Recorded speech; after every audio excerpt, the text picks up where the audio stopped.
Bonjour, Michel Lacasse. Bonjour, Anne. Aujourd'hui, Michel, 5 conseils pour gérer son chien qui est réactif. Ben oui, ça, c'est un sujet qui va sûrement intéresser bien des auditeurs parce que des chiens réactifs en laisse, ben, il y en a énormément. Et puis, ben, j'ai remarqué que les gens sont souvent dépourvus de solutions et les gens sont souvent gênés Uh-huh. parce qu'un chien qui est réactif, ben, ça jappe lorsque ça voit un humain, un autre chien ou un stimuli X. Et ceux qui sont au bout de la laisse se disent très souvent embarrassés et il y en a même plusieurs qui finissent par ne plus aller marcher avec leur chien. Alors, dans la chronique cette semaine, ben, je vais donner des petits conseils simples Oui. pour faciliter la vie des propriétaires de chiens réactifs en laisse envers les autres chiens. On va se concentrer surtout sur eux. Donc, il y en a 5. Le premier conseil, c'est d'éviter de mettre le chien dans des situations où il peut réagir, être réactif. Oui, tout à fait. Dernièrement, il y a un client qui était découragé puis qui m'a dit, ben, en attendant de te voir dans 3 semaines, qu'est-ce que je peux faire? J'en peux plus. Quand on croise d'autres chiens, ben, le mien vire complètement fou. Alors, ma réponse, ça a été simple. Je lui ai dit d'aller à un endroit où il risquait de ne pas rencontrer de chiens ou de faire ses promenades dans son quartier, mais à des heures où il y a beaucoup moins de gens, comme très tôt le matin ou plus tard le soir. Et de toute évidence, ben, les conseils ont donné de bons résultats parce que lorsque je suis allé voir le monsieur, ben, il était moins découragé de sa situation là, qu'au téléphone. Alors, c'est à retenir. D'ailleurs, ça, je l'ai écrit sur les réseaux sociaux dernièrement. Les conseils les plus simples sont souvent les meilleurs et ça apporte des fruits dans ce cas-là. Puis après ça, évidemment, on a pu mettre un protocole en place puis l'aider avec son chien qui était réactif. Exact. Le deuxième conseil, c'est de toujours garder le chien sous son seuil de tolérance. Oui, lorsqu'on a un chien réactif en laisse, ben, il y a une chose qu'il faut toujours garder en tête. Dès que le chien jappe et qu'il tombe en pleine crise émotionnelle, ça peut prendre des heures avant que l'adrénaline redescende.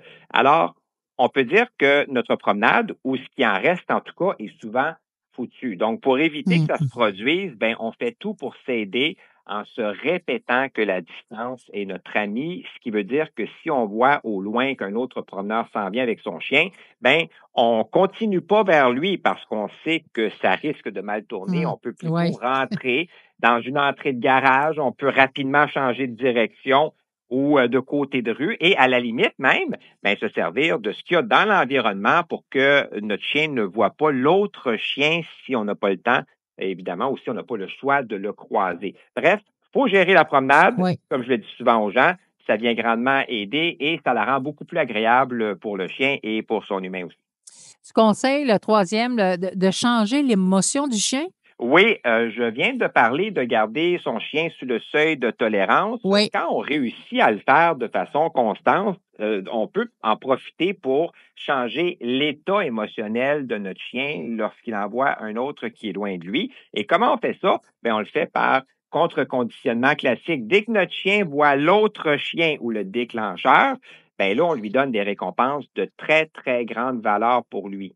Ce qu'on cherche à faire, Anne, c'est Oui. pas de renforcer quoi que ce soit, mais plutôt de changer l'état émotionnel du chien en présence des autres. Ce qu'on veut, c'est qu'il les associe à du bonheur. Là. C'est le fameux buffet à volonté. Lorsque le déclencheur est présent, ben, le buffet est ouvert et les friandises se donnent à très, très fort ratio. Et une fois que le déclencheur disparaît, ben là, le buffet est fermé, puis il n'y a plus de friandises, il n'y a C'est plus ça. de gâterie. Alors, pour que ça fonctionne, évidemment, mais il faut que notre chien soit calme ou relativement calme pour qu'il soit conscient de ce qu'on fait et pour ça, ben, à une distance qui ne le fait pas réagir. Pour un bon protocole qui est toujours personnalisé au chien, je suggère de faire affaire avec un éducateur pour éviter de tourner en rond ou même de stagner. Oui. Quatrième conseil, d'éviter de punir son chien qu'il est réactif. Ben oui, on ne punit pas son chien, même si ça nous rend mal à l'aise de voir comme ça. Pas de coup sur la laisse ou quoi que ce soit. Ça change rien parce qu'on ne s'attaque pas au problème à la source ou la cause, mais plutôt aux symptômes, ce qu'il faut éviter de faire. Je vois souvent des gens qui vont se servir de collier étrangleur ou autre bidule du genre pour tenter de régler le problème, mais ce qu'il faut savoir, c'est que ça peut l'aggraver et beaucoup plus qu'on le pense. Parce que le chien peut finir par associer le déclencheur à quelque chose de négatif, notamment aux autres chiens qui apportent de la douleur, parce qu'à chaque fois, il reçoit un coup de laisse Alors, on évite de punir et on opte pour des méthodes qui sont beaucoup plus respectueuses de l'animal. Ton dernier conseil s'adresse surtout aux propriétaires du chien, c'est de relaxer pendant qu'on se promène avec son chien, même s'il jappe après les autres chiens Ben ou oui, parce les que j'ai humains. beaucoup parlé, tu sais, des émotions du chien, mais Oui. comme je le dis souvent, avant de gérer les émotions de son chien, il faut d'abord être capable de gérer ses propres émotions. Et puis, lorsque des promenades, ben, j'ai remarqué que souvent des propriétaires qui deviennent tendus parce qu'ils ont peur que leur chien réagisse.